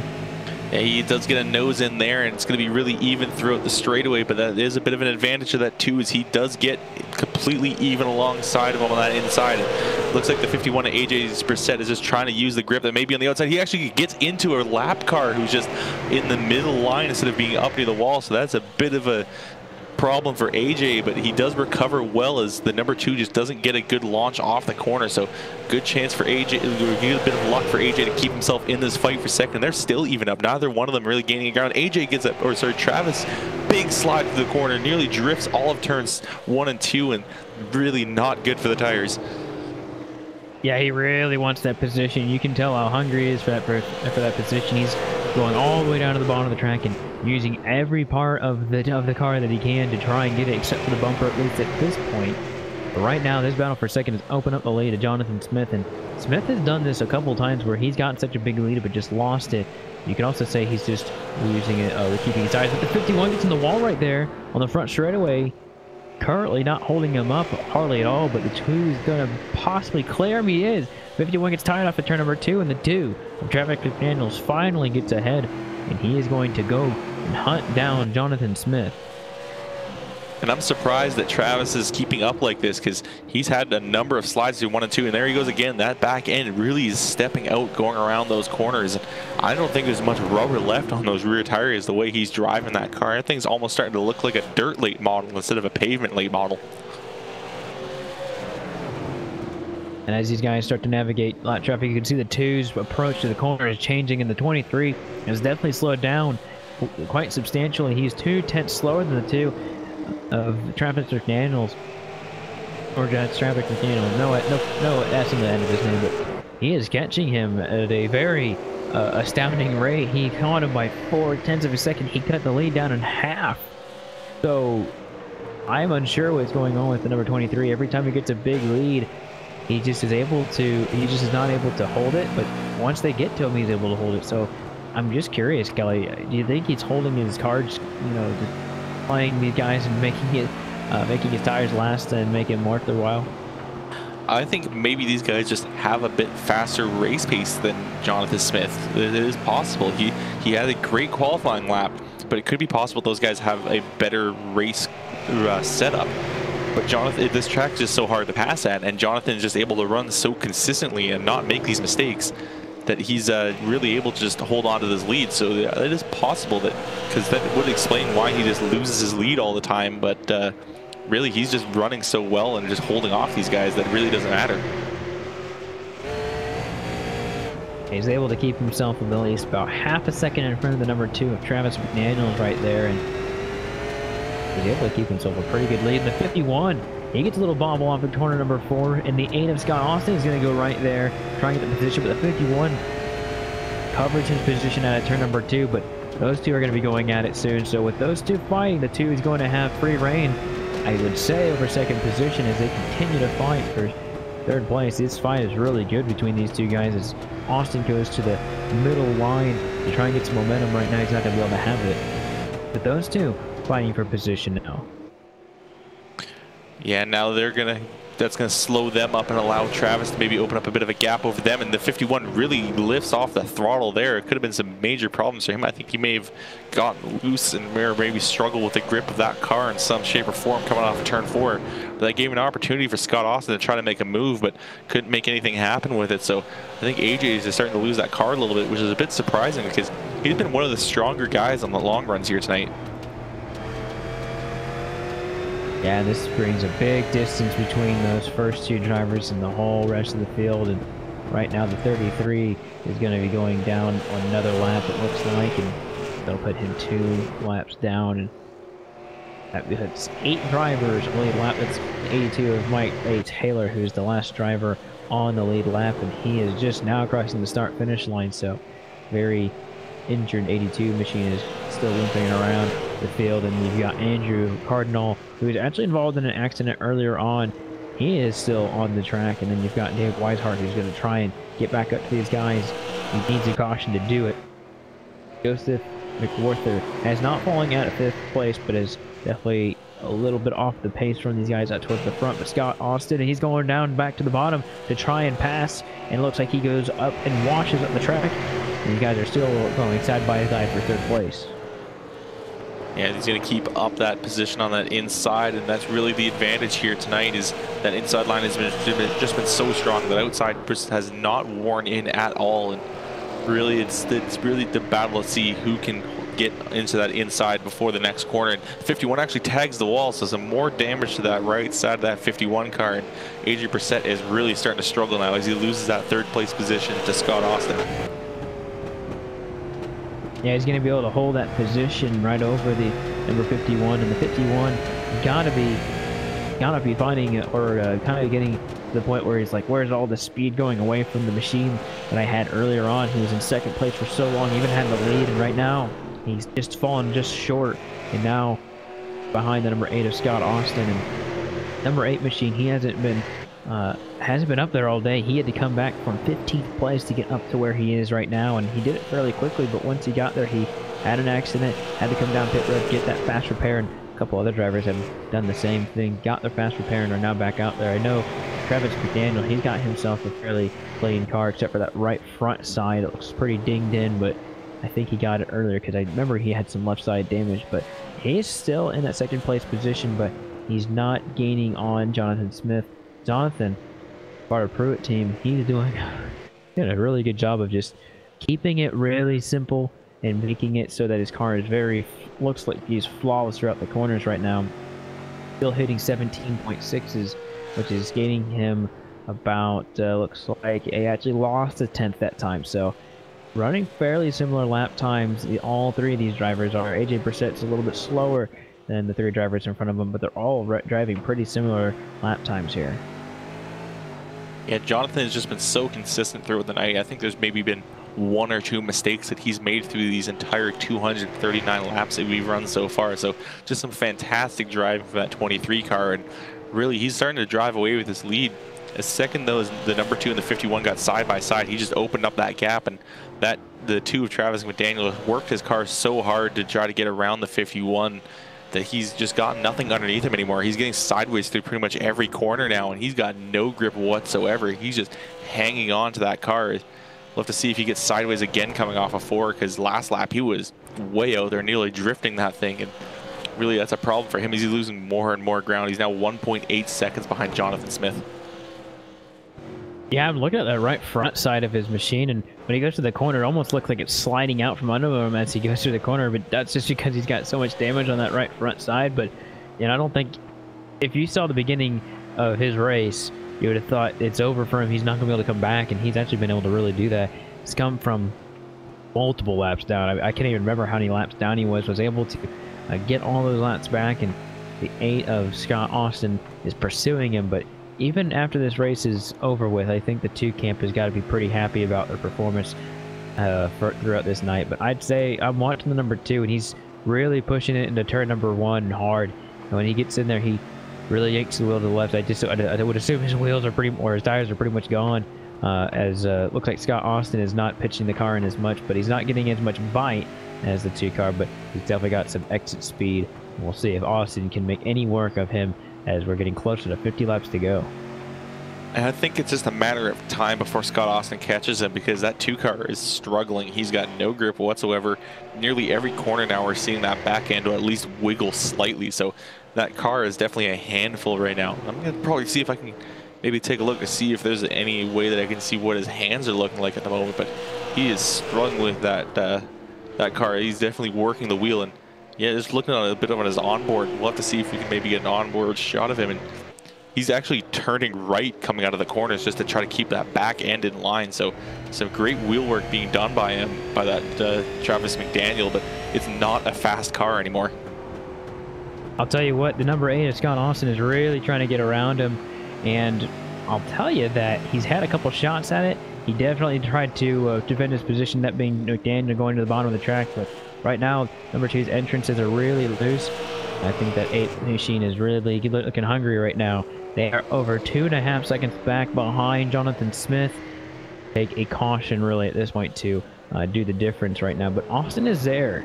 He's got himself a pretty clean race car except for the left front, and Austin just needs a really good run into the corner, and this might be it. Number 2 gets loose out of the corner. He's going to dive down to the bottom of the track. The 2 of Scott Austin has the bottom of the track, and he's going to probably have the position out of the corner. Does not quite clear him yet, but he's there. Look at the 2. He's going to come right back at him, but I don't think he's got him. He's going to get on the apron. He gets loose. That's going to be all she wrote for that second place position. And both of them got to the wall, looks like. Both the 8 and the 2 tagged the wall going across the start-finish line. And really, that was a risky move from Travis McDaniel trying to go on the counterattack there. Gets the 2 tires below the white line onto the apron and nearly loses control of the car. I mean, he's going to be a bit, I understand he's trying to fight for the position, but you got to be a bit smarter there because that nearly cost him the race. He has to know that those tires are worn out and that he can't use that apron to turn him anymore. So that was really just a risky move and not the greatest move to make at this point in the race. And now that's starting to put him closer to the clutches of AJ Brissett, who's starting to finally recover here, but still not enough to go after Jonathan Smith, who's actually opened a 2.8 second lead over Scott Austin. Looking at a lot of drivers throughout the field, they're really sliding through 1 and 2 as this track is just so worn out after 300 laps of racing with all these cars on it. It's to be expected, Kelly. These cars are just putting down the rubber. They're just sliding all around the place with the tires themselves just being used up as well. I wouldn't be surprised if we had one more caution before this race is over, just for the sole fact that these are not easy conditions to hang on to a car that's supposed to go as fast as it possibly can. As we hit the 50 to go mark just a few laps ago, and want to give a shout out to our sponsor down at Joel Real Timing. Coverage of tonight's race is brought to you by Joel Real Timing, the official timing software of LSRTV. Whether you spend time on the sim behind the wheel, on the pit box, or from the spotter stand, Joel Real Timing is the go-to software for iRacing timing and scoring analytics. Get yourself a basic download or get the pro version today at joel-real-timing.com. Leading the way still under 50 laps to go, I should say, Jonathan Smith. All but paved the way, has a very clean car. I don't think that car has been touched all night. I can't see any damage on it here, Kelly. Now, Jonathan Smith has kept a clean race car, and even if he were to get some damage here, I think if there were a caution to come out and he were to be involved in it, he could easily dive down pit road where everyone else is, use his fast repair, and really there's going to be nothing else done to that car. And at the moment, yeah, I don't think he's even scraped the wall, so he has just drove a fantastic race, a clean race, really just focused on himself here. And as I mentioned, he had for most of the race the 51 of AJ Brissett just filling up his rear view mirror, and he really just paid no attention to him, never changed his line, never did anything else, just kind of quietly drove his line and hit his marks and kept himself in that lead. And that's really what has really pretty much effectively won him this race. Is he was just been so consistent. And oh, actually, as I'm saying that, a caution does come out, so that may give Scott Austin a chance to go after him here, and we'll have to see what brought out that caution. And I'm sure Jonathan Smith did not want to see that yellow flag, but I really don't think it'll make much of a difference unless these guys do come down for fresh tires. The caution is out for the 82 and the 41 getting collected, both 1 and 8 laps down. Looks like Mike Taylor was riding turn number 2 and the 41 hit the wall, and he was still far down the track, but the 41 just made so much contact that it was just the momentum of the car. He just had nowhere to go, neither of them. And 82 of Mike Taylor goes down and hits him with a 2 of Travis McDaniel also hits him. That's a blown motor for him, so I would assume that might be the end of the night for Travis, which is a really big bummer for him. He had such a good comeback, and it was almost there for him, and I think this might be it for the number 2 machine of Travis McDaniels. I know he had had some damage taken care of earlier. More than likely used his reset. While all these other drivers are on pit road, I think he definitely took the hardest hit out of all of them. But it looks like coming off pit road, it's going to be Jonathan Smith, of course, first. Then you've got Scott Austin in second with AJ Brissett third. Joseph McWhorter, he is in the 4th position right now. And those are your top 4 drivers. I think David Weishart may have stayed out, but he's coming down pit road right now. Probably not wanting to go a lap down, but this is everybody's second chance here, or third chance, depending on if you've had your reset, to go after this win. Yeah, if you haven't used your reset yet, this is pretty much the opportunity to use it now, because this may be our last little run at the kick at the can here. So these guys will pretty much all have clean cars. Everyone's going to have fresh tires. So watch for, I'd say, the 51. He'll be on the inside of this next restart.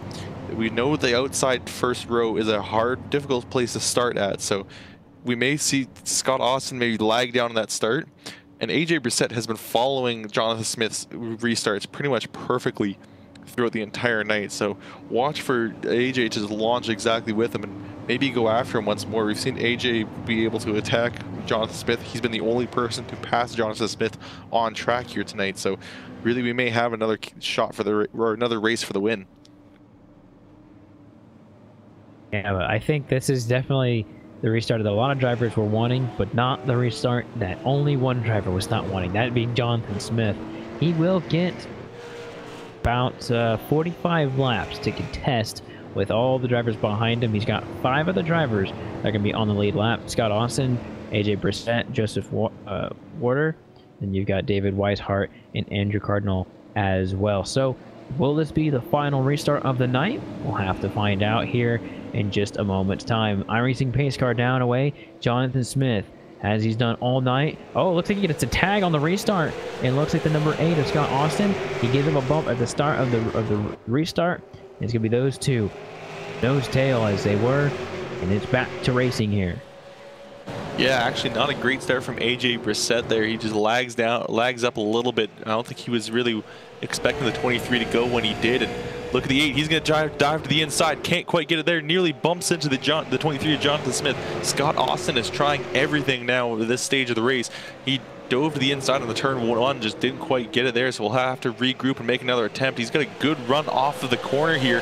He's going to have another opportunity. He will get his nose to the inside this time around. Scott Austin making a move to the inside, bumps the 23, moves him out of the way. It looks like I couldn't make a call which one was at fault there, but that has cost Jonathan Smith, and that is the furthest back he's been from the lead. This is the first time tonight he's ever been in 3rd place, so I really will have to see if Jonathan Smith can recover. We'll really see what Jonathan can do at this point of the race as Scott Austin takes control of the race lead. Austin just had so much speed on that restart. I was sure he was going to do something, but I was not expecting him to dive down. And when you have less than 50 laps to go at a race like this, that's when you do it. Now the contact, I still would have to look at it again. I don't have a bird's eye view of it. I just have the live picture that we saw, but that was an incredible move to the bottom, and he left just enough room for him to make a move. But whenever they came into contact, the 23 had really been pushed up and definitely lost not just 1 but 2 positions. And as we've seen all night, it's hard to get all that time back. It's hard to really make a lot of it.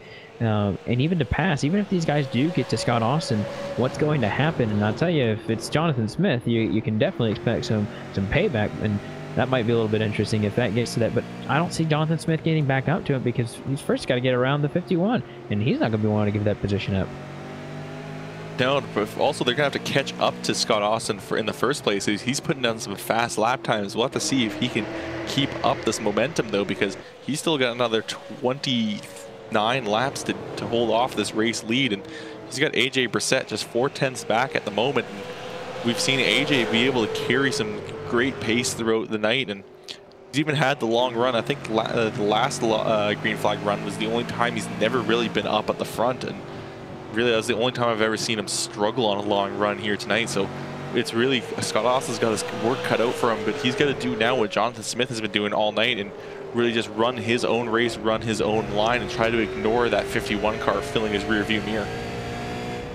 I just looked at a statistic just a while ago as we're going to go to 25 laps to go here. John Austin and the 23 of Jonathan Smith ran their fastest laps on lap 268. With all this rubber laid down, with everything that's changed throughout this race, they ran their fastest laps when we had that heat of the moment battle, and that was an amazing run by both drivers. They're both pushing it to the limit. One driver who really hasn't is the 51. With those drivers pushing their cars a little bit, I would see the 51 maybe being able to benefit a little bit off of it by not really using his car as much. And you can see he's putting the pressure. He puts the bumper to the 8 right there in the middle of the corner. He's going to take him out. He flat out took him out. That's all you can say about that. Flat out took him out. He was not trying to pass him there. That was definitely from the start attempting to wreck him. So I think he may have watched what happened to the 23 and maybe in his opinion just didn't like it and just tried to take out the 8 there, because that didn't look like at any point that he was going to try to make a pass there. He gets to the inside of the 8 car and just carries way too much speed. He gets right on the throttle, and either he had a really ambitious move for the lead, or he was trying to take out that car, because there was no way that he was making that pass happen. Watching this a number of times, that I was not expecting this, Kelly, at all. I mean, I saw him go through the corner. I was like, wow, he's got a great entrance, but I just knew that he wasn't going to make the corner as soon as he got to his bumper, and then for him to go under, and this not turn was definitely something I was not expecting, and definitely be something that the admins of this series will at least have to take a look at. But I was not. That was. I'm baffled. I was not expecting that, but this is what happens when you're at the end of a 300 lap race. Over an hour and a half has gone through this race, digging, clawing, trying to get to the front. And when something like the issue with the 23 happened, I'm unsure how percent felt, but I don't know if that has anything to do with it or not. But we can only speculate at this point about exactly what that was about. But from our point of view, that looked pretty darn intentional. Yeah, it is. It maybe was just getting a little too overconfident with the laps starting to tick down here, but that was definitely a move that really wasn't going to work from the start of it. Looks like the 8 is still in a good position. He has brought his car back out there. He's currently sitting in 4th place at the moment, and looks like he's still got a little bit of damage to that car, at least to the front end of it, and maybe a little bit to the rear end. So he does have some damage. We've seen some damaged cars run some fast laps here tonight, so possibly watch to see if he can try to come back and make another attempt to get the race lead. Yeah, he'll start in the 4th position as they look double filed here. iRacing pace lights still on, but definitely seeing that the 51 has parked it. He's going to be 1 lap down right now, but I think he's still in the pits. I think he may have parked himself. I'm not really sure. His car was pretty destroyed as it was anyways, but definitely when it gets down to it, that has come up with another caution. The 7 of Joseph McWhorter. I've been messing up his name all night, and I apologize if you're watching this later, but he is right there in the thick of it. Jonathan Smith has led over 250 laps, but can he make it happen? He's been the quiet driver all night, and there's the start from the 23. Gets an amazing start over the rest of these guys. We're going to go 20 laps, actually less than 20 laps till the finish of this race. You'll have to see if Joseph McWhorter's got anything for him, and that might be the buffer that Jonathan Smith wants, as he saw that anytime someone went side by side behind him, he was immediately opening up pretty much a second of a gap over them. So we'll have to see if Joseph can catch up to Jonathan Smith, who had a fantastic launch as he's had so many times here tonight, but he's now sitting already half a second up, but now that gap is kind of stabilized at the moment. Maybe Joseph might start closing that gap a little bit, but he's got to hope that David Weishart doesn't try to make any sort of move on him, and if he does, that's really going to hurt his chances. But actually that gap is starting to open up a little bit more. He's up to 6/10 now, so maybe it might be in David's best interest to try to make a move on the 7. Yeah, David's kind of had a comeback as well, and he had that issue earlier, got his damage repaired. He's still got a pretty good dent on the right front there, and he's definitely, it's holding him back, and the 8 is coming back on the bottom side. So despite being taken out in turns 3 and 4, he's back trying to get a top 3 finish, and you can see him just power the car into the corner. He's able to get that position over him. Definitely not going to be completely out of it yet, but it looks like the 22 is also going to come back. Andrew Cardinal, he right behind this. He got that position with the 2 as well, and he gives the 8 a shot. Looks like he's an enemy of a lot of drivers right now. At least that's what it looked like to me. Looks like he gave him a small shot in turn corner number 3 right there. I think also maybe had a bit of a, with the way Scott Austin takes the corner, he kind of comes in very shallow into the corner, and it a little bit kind of chopped off the nose of the 22s a little bit with the way he took that line. So I think that may have been the reason why he maybe gave him that little shot. Was I don't think he was expecting that 8 to suddenly just drop right in front of him. So may have just been an easy mistake. But Jonathan Smith at the moment, he has opened up a 1-second gap over Joseph McWhorter and the rest of the field. So there is definitely, if someone's going to try to catch him, they have got to get on it, because we're down to just 12 laps to go. I think the only thing that is going to prevent Jonathan Smith from winning this race is another caution and then something wacky on a restart. He's absolutely dominated this race, has led 260 plus laps. The only 40 that were not led, or the 30 that's about to happen. Oh, the 8 got turned again. Yeah, the 8 got hit by the 22, and maybe that was, maybe what I said was right, and the fact that the 22 is trying to do something with the 8 there. I think he tried to block him. Right. You know, the funny thing is I haven't seen anything come up on the radio about that, and I haven't. I think that's the only incident. Those are the 2 incidents now that we've really seen with the 8. That I just don't see anything that.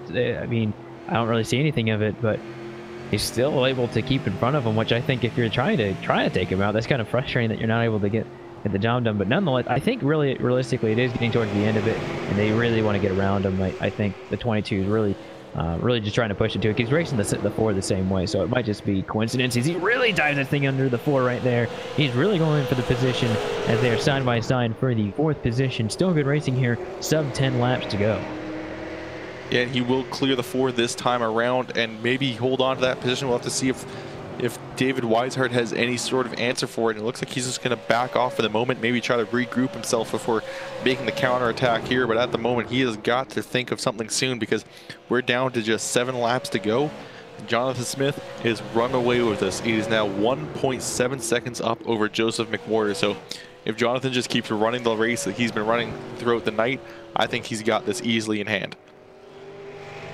Yeah, he's got to get to the start finish line. This next time by, it'll be 5 laps to go. Keeping our eye on the 8 and the 22 machine, as they've had a little bit of a rough up just a few laps to go. But 5 laps to go. Caution comes out. The race is over, and Jonathan Smith wins the race. The only thing now that could really make a difference is if he makes a big mistake that cost him 2+ seconds, which is the distance between him and Joseph McWhorter, who finally get his last name right after 300 laps of racing. But nonetheless, the race continues. Only a few more laps to go, and this battle for 3rd is still really good. It's the podium position that's up for grabs. Yeah, and it looks like Andrew Cardinal is really making full use of that chrome horn that he's got, giving a few taps to that 8, letting him know he's there. But really, Scott Austin, he's just trying to keep himself on that bottom line. He knows that outside line has got nothing. We've seen many times tonight that the outside line can kind of keep pace with the inside, but it can't make a pass. So if he just keeps blocking off that inside the way he's been running, oh, he gets another shot, and that's actually going to move him a little bit out of the way, and that's going to it looks like Joseph McWhorter tried to overshoot the corner a little bit, and that actually he will hold on to the outside. So some good defensive driving from Scott Austin, but Andrew Cardinal tried to just shove him out of the way.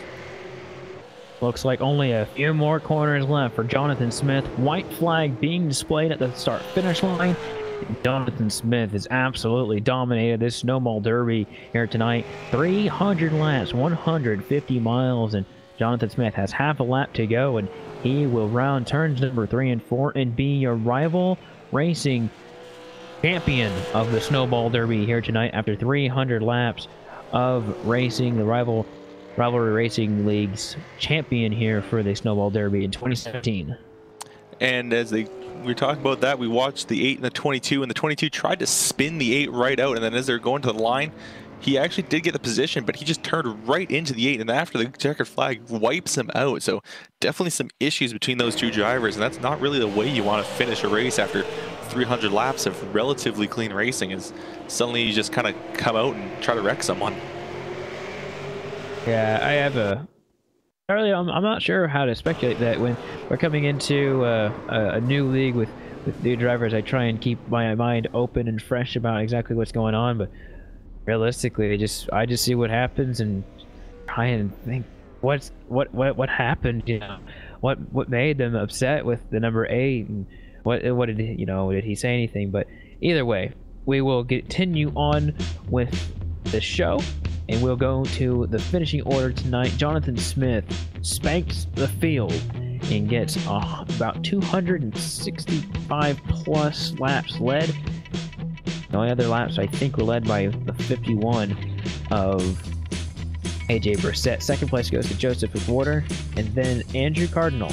He actually gets the 3rd position over Scott Austin, the 8, and then David Weishart, he finishes in 5th. Garrett Grant gets the 6th place position. Ricky Bajon, he'll get the 7th place position, and 8 goes to Mike Taylor.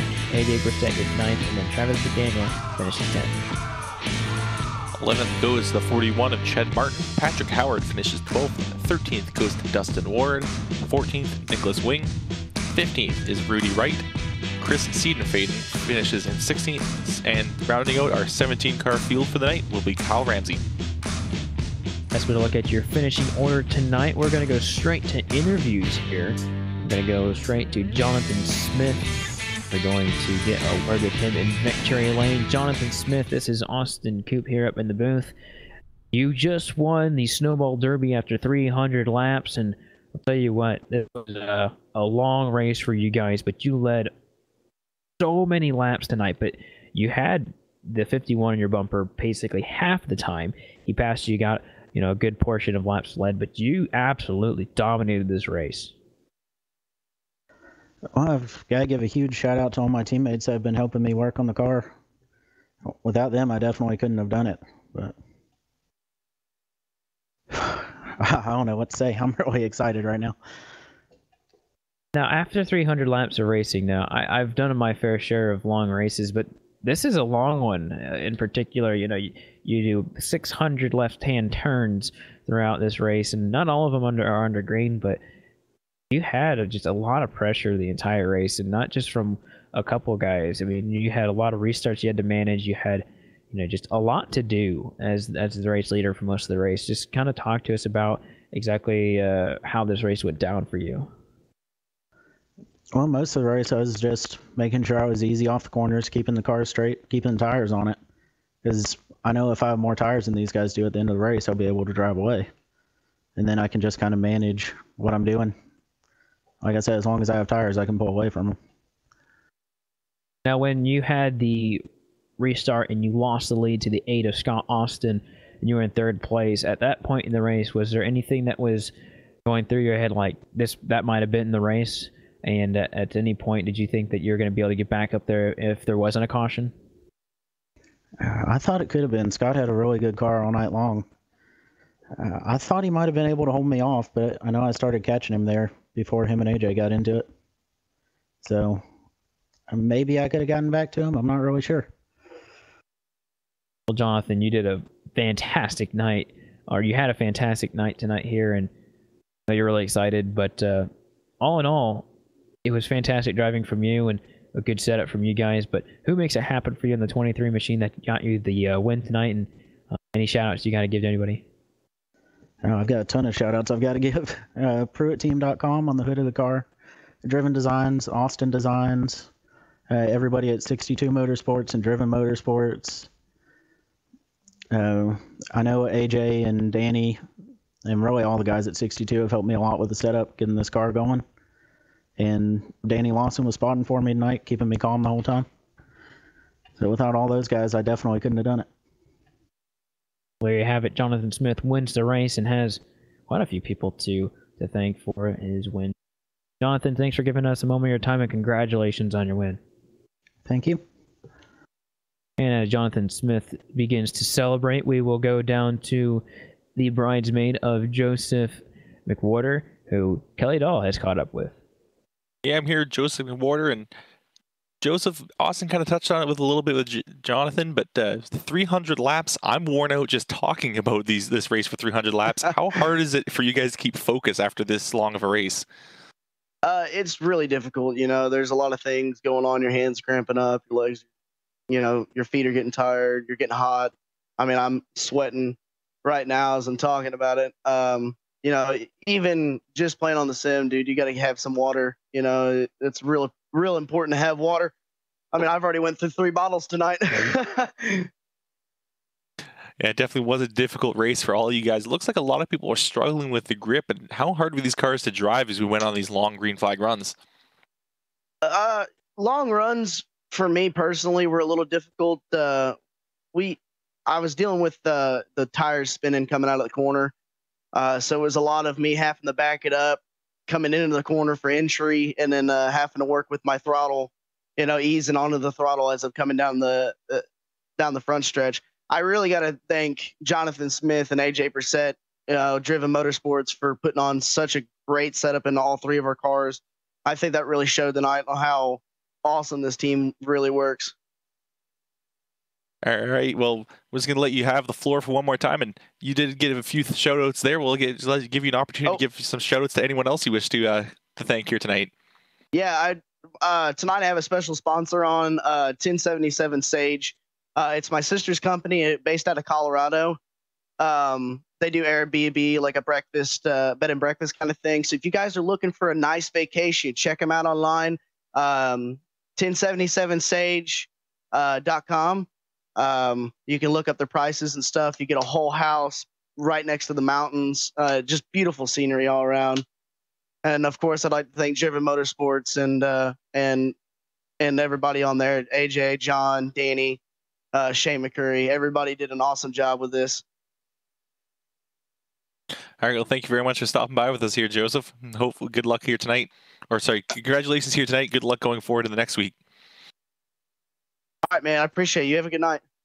You as well. All right. We're going to send it back here to Austin Coop, who's going to be caught up with the number 22 of Andrew Cardinal. I've caught up with the number 22 of Andrew Cardinal, who barely edged out Scott Austin on the final lap by 2/1000ths of a second in a short track. That's a very, very small margin. Andrew, you had an up and down day, but tell us exactly how your 300 lap went.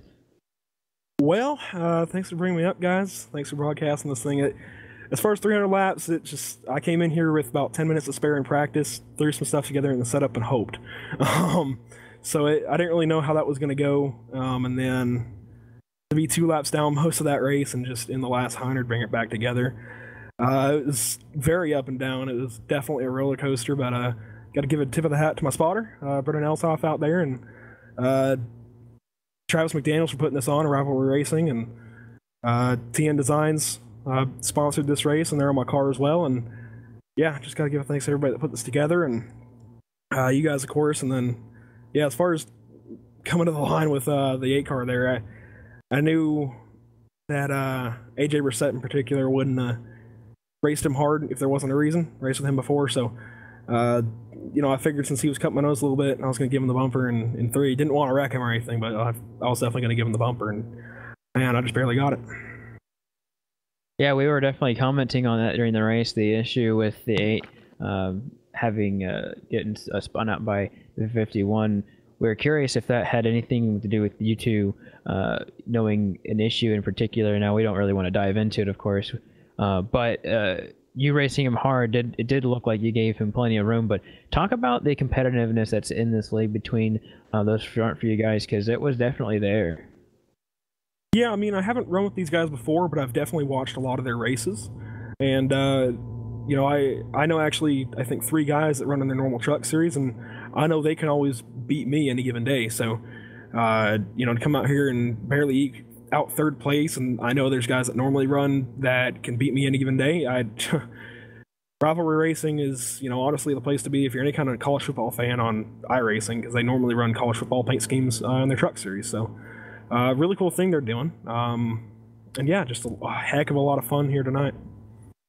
Yeah, I saw that in a small write-up we had beforehand that so there was no college paints required for this race. I thought that's a very interesting thing to have on that. But before we let you go, definitely want to give you a chance to have sponsors, shout-outs.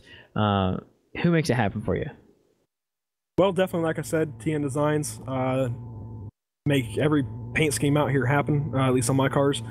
And Pit Stop Insider, Hambrick Auto, On the hood there, I've got 5-star drafting, and man, I gotta think. My hands are still shaking. Bob Small Engine Auto Repair, the NMNTS Racing Series where I normally run, SimSpec PC sponsoring their big series next year, and I think I'll cut it off there before I shout out half the world. Well, you do get a good third place finish, barely etching it in, getting a spot on the podium, and getting to talk to us for a little bit. So we want to give you a good congratulations, and we might see you later in the near future. Yeah, for sure. I think I'll be running some of the driver suicide prevention races next year, so hopefully I get back on LSRTV a little bit. There you have it. Andrew Cardinal finishes third place tonight, and that'll wrap it up with interviews here. Kelly, it was a long one, but definitely at the end it started to really intensify, and in the end I think the driver who definitely deserved it got it. Yeah, Jonathan did lead pretty much this whole race. I think if we were to take a look at the stats after, it might be over 280 laps that he led here, and really was only under fire from AJ a couple times actually. AJ definitely applied the pressure to him, so it's definitely, but Jonathan just kept a cool head and really dominated this race.